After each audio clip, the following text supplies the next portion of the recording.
시청자 여러분 안녕하십니까? VOA 모닝뉴스입니다. 북한의 최근 잇따른 미국 압박 담화 발표는 김정은 위원장 스스로 제기한 연말 시간에 쫓겨 내놓는 압박이라고 한국의 전문가들이 분석했습니다. 모스크바를 방문한 북한의 최선희 외무성 제1부상도 미국의 적대 정책이 계속되면 핵 협상은 없다고 압박했습니다. 첫 소식 박형주 기자가 보도합니다. 전문가들은 최근 김계관 외무성 고문을 비롯해 김영철, 김명길 등 비핵화 협상 당국자들의 잇따른 미국 압박성 담화 발표는 시간 게임에 쫓기는 북한의 단면이라고 분석했습니다. 김정은 위원장 스스로 제기한 연말이 다가올수록 시간 게임에 쫓기는 것은 북한이기 때문에 북한은 지난달 스웨덴 스톡홀름에서 내놓은 북한의 제안을 받아들이라는 전방위적인 대미 압박을 펼치고 있다는 겁니다.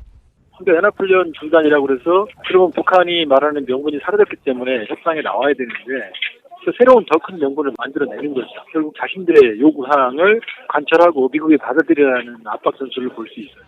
북한은 미국의 내년 대선 등 국내 정치는 물론 한일 갈등을 포함한 한반도 정세가 자신들에게 유리한 것으로 판단하고 있다는 분석도 나왔습니다.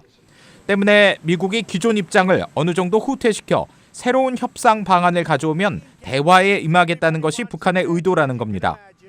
북한의 속내는 결국 대북 제재 해제이고 미북 정상이 지금 바라는 것은 비핵화에 대한 실질적인 진전보다 체면 차리기라는 지적도 나왔습니다. 김정은도 부담스럽죠. 트럼프랑 기껏 개인적인 관계를 잘 터놨잖아요. 근데 그걸 이렇게 완전히 무효화시키는 그런 걸 참 부담스럽고 그런 상황에서 자기가 이야기는 해놨는데 그대로 가자니 체면도 안 서고. 이런 가운데 러시아를 방문 중인 북한의 최선희 외무성 제1부상도 미국 압박 발언을 이어갔습니다. 미국의 적대 정책이 계속되는 한 핵 문제와 관련한 논의는 협상 테이블에서 내려졌다고 보며 이런 상황에선 미북 정상회담도 흥미가 없다고 말했습니다. 전문가들은 다만 미국과 북한 모두 비핵화에 대한 모종의 성과를 바라는 상황인 만큼 연말 시한 내 협상 재개 가능성과 내년 초 3차 정상회담 개최 가능성도 있다고 전망했습니다. VOA 뉴스 박형주입니다. 스티븐 비건 국무부 대북특별대표는 미북 비핵화 협상과 관련해 권한이 있는 실무 책임자가 나와 협상을 해야 한다며 최선희 외무성 제1부상을 지목했습니다. 스티븐 비건 대북특별대표는 20일 상원 국무부 부장관 인준청문회에 출석해 자신은 아직 결정 권한이 있는 협상 대상과 협상을 하지 못했다며 이같이 밝히고 북한은 김정은 위원장 밑으로 협상 공간을 만들어줘야 한다고 강조했습니다. 비건 대표는 앞서 제출한 서면 답변을 통해서는 북한이 비핵화하는 선택을 했다는 구체적인 증거를 아직 보지 못했지만 그런 선택을 할 수 있을 것으로 여전히 믿고 있다고 밝혔습니다.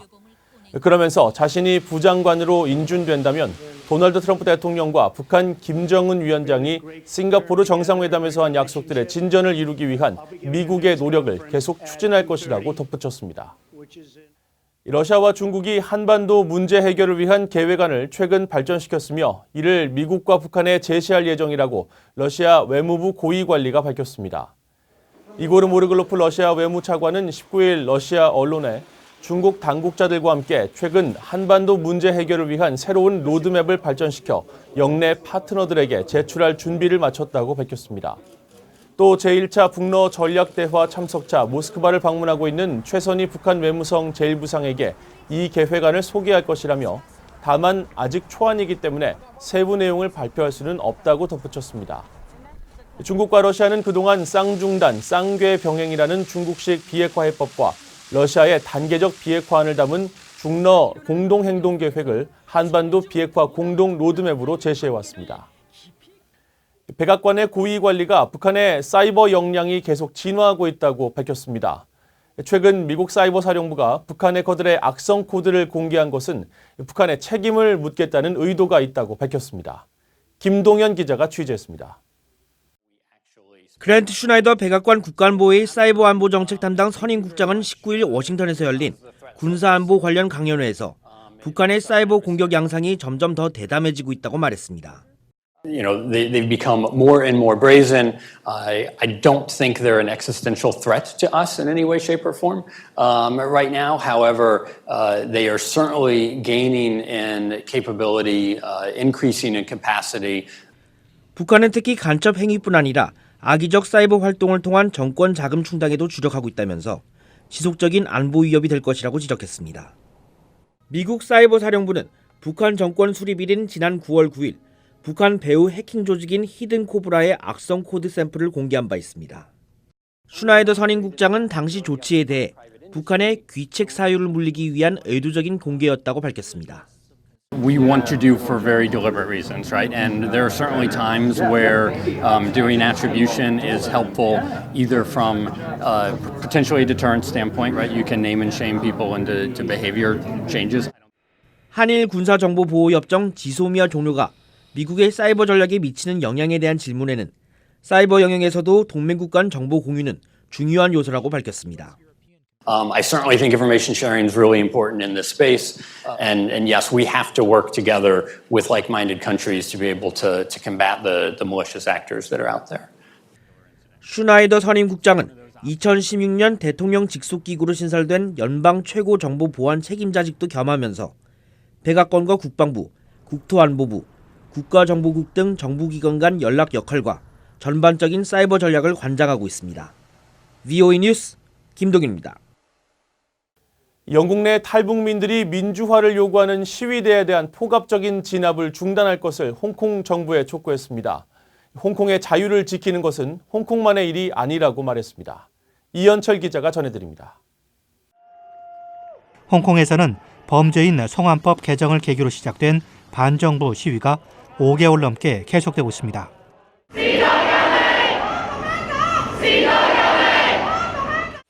영국 내 탈북민 단체인 영국 탈북민 커뮤니티는 18일 캐리람 홍콩 행정장관에게 보낸 성명에서 격화되는 홍콩 시위 상황에 깊이 우려한다며 홍콩 정부가 북한 정권의 전철을 밟아서는 안 된다고 밝혔습니다.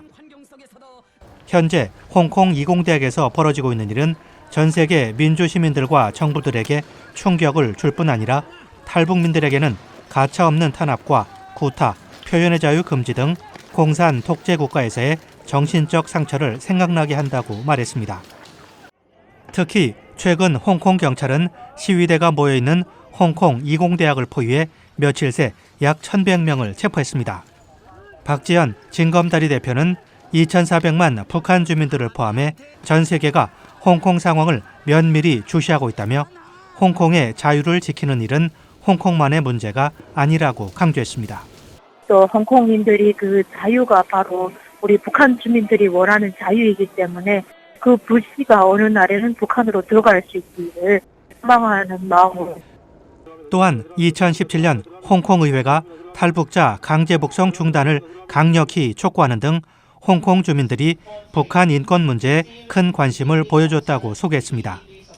그러면서 홍콩이 지금 같은 상황을 맞았을 때 탈북민들이 연대하지 않는다면 나중에 북한에서 비슷한 일이 벌어졌을 때 도움을 요청할 수 없을 것이라고 말했습니다.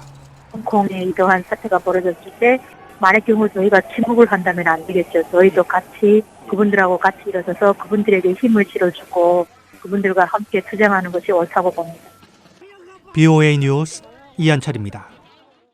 네팔 당국이 자국 내 북한 국적자 33명을 네팔 영토 밖으로 내보냈다고 유엔에 보고했습니다. 네팔 당국은 최근 유엔 안보리에 제출한 대북결의 이행 보고서를 통해 지난 10월 31일자로 자국 내 북한 국적자 33명을 네팔 영토 밖으로 내보냈다고 밝혔습니다. 또 이들의 비자 만료 시점이 10월 31일이었다며 이후 불법 체류 중인 북한 국적자들에 대해서는 이민법에 따라 처리할 계획이라고 설명했습니다. 북한은 지난 23년 동안 네팔에서 병원과 호텔, 소프트웨어 개발 회사 등에 투자해온 것으로 알려졌으며 네팔 당국은 앞서 이들 사업체에 대해서 올해 8월 15일 전까지 사업 폐쇄 절차를 시작하라고 통보했습니다. 북한이 이란의 탄도미사일 개발에 밀접하게 관련돼 있다는 미국 국방당국의 지적이 또 제기됐습니다. 미 국방부 산하 국방정보국 DIA는 19일 공개한 이란 군사력 보고서를 통해 이란을 중동에서 탄도미사일 보유량과 종류가 가장 많은 국가로 꼽으며 이란과 북한이 미사일 기술 개발에 협력했다고 분석했습니다. 특히 이란은 중거리 탄도미사일 MRBM의 사거리와 유효성을 향상시키기 위해 북한 노동미사일 기술을 참고했다고 지적했습니다. 보고서는 또 북한이 지난 2004년 적어도 한 대의 요노급 잠수함을 이란에 전달한 것으로 보이며 이후 이란은 요노급 잠수함 생산을 시작했다고 설명했습니다. 이상으로 VOA 모닝뉴스를 마칩니다. 시청해주신 여러분 고맙습니다.